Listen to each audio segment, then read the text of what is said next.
Welcome to the hottest movie review on the internet today, the A-List Review. I am your host, the Game Changer, Wes Troop, and it's time to go back to the theater. And it's the latest film from A24 by director Benny Safdie, starring Dwayne "The Rock" Johnson. And his performance has been talked about a lot. But does he give a great one? Or can he shove this movie right up his candy ass? My review of the 2025 sports drama, The Smashing Machine. Also my nickname in high school. Coming up now.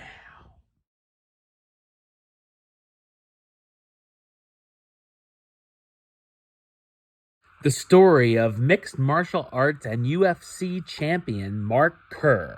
So what did I think of The Smashing Machine? I thought it's a solid biographical sports drama. It's based on the 2002 documentary The Smashing Machine, The Life and Times of Extreme Fighter Mark Kerr. The film is directed by Benny Safdie in his first solo directorial outing, but is all known for directing films with his brother, Josh, such as Daddy Longlegs, Heaven Knows What, Good Time, and Uncut Gems.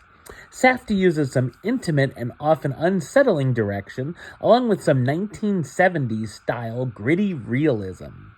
I know next to nothing about MMA fighting, so I wasn't familiar with Mark Kerr. The sports figure is a college wrestler who comes into the world of ultimate fighting in its early years. The fight scenes are exciting and brutal. The film attempts to subvert the formulaic sports drama cliches by focusing on the inner torment and self-destruction of the main character. The story covers Kerr's early fights, including the Pride tournament in Japan he competed in, his friendship with Mark Coleman, a fellow fighter he may have to go head-to-head with in the tournament, the relationship with his girlfriend Dawn, who wants to be around, but others believe she might be too big of a distraction for his fights, as the connection between them can be unhealthy, as well as his addiction to painkillers and having to go to rehab. Covering 4 years of Kerr's life and career, the story unfortunately isn't all that compelling and feels generic, as it ends up being more atmosphere over plot. The drug addiction battle and toxic relationship with Dawn can be superficial and ring hollow at times. There's a lot of bickering and fighting between Mark and Dawn that can feel repetitive. I also would have liked to have known more about Mark than we get here. For wanting to showcase who the man is, a pioneer of ultimate fighting, I feel like I don't know much more about the figure than that. And we definitely don't get to know much about Dawn. The pacing is very slow, and at one point I looked at the time and couldn't believe that there was still an hour to go. There is some great makeup work here, and there are moments where Johnson is unrecognizable as Kerr. I also found the soundtrack to be interesting, from Sugar Ray's Every Morning to Bruce Springsteen's Jungle Land.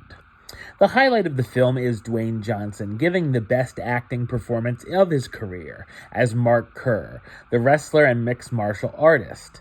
I hope Johnson does more smaller independent films in the future. Also in the cast, Emily Blunt as Dawn Staples, Mark's longtime suffering girlfriend, Ryan Bader as Mark Coleman, the mixed martial artist and wrestler who's Mark's best friend, and Bass Rutten playing himself, the former fighter and Mark's trainer and mentor. The Smashing Machine is an ambitious but uneven sports drama given a boost by Johnson and Blunt. Number-wise, I'm going to give it a 6 out of 10.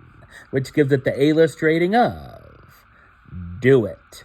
It's a small do it, but a do it nonetheless. Alright, well that's the show. I'll be back with another review very soon. But until then, don't forget to like, comment, and subscribe right here on YouTube. YouTube.com/Westside515. Like the show on Facebook, Facebook.com/WestTroupeAlist. And of course, you can follow me on the Instagram and Letterboxd at WesAlist. Until next time, Troop out.